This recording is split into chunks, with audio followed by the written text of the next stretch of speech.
Welcome और welcome back to my channel. आज के हमारे बाड़ीते रान्ना होयेछे इलिश माछेर माथा दिए कचुर शाक। इलिश माछ आसले तार माथाटा कचुर शाकेर जोन्नो प्रिजार्व करे राखा थाके। आशा करी प्रत्येकटा बांगालिदेर बाड़ीतेई सेटा हय।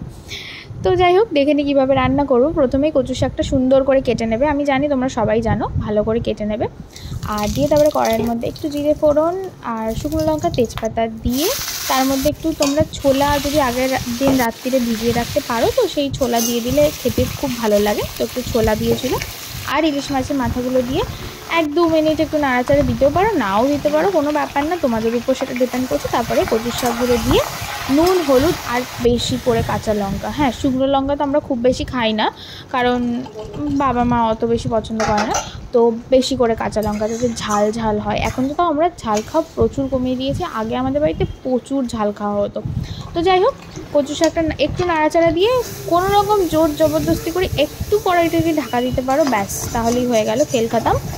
কচুর শাক দিয়ে অনেক জল বেরোবে, সেই জলে জলেই এটা রান্না হয়ে যাবে। আর দেখো ঠিক এরকমভাবে যখন ড্রাই হয়ে যাবে একদম, সেই পর্যায়ে বুঝতে পারবে যে তোমাদের কচুর শাক রান্না একদম রেডি। একদম জল জল থাকলে নামাবে না, ওটা ভালো লাগে না একদম খেতে। আর মা এখানে আমাকে দিয়েও দিয়েছে, দেখো এত গরম আমি মাখতেও পারছিলাম না। আজকে আমাদের লাঞ্চ তো একদম সর্টেড।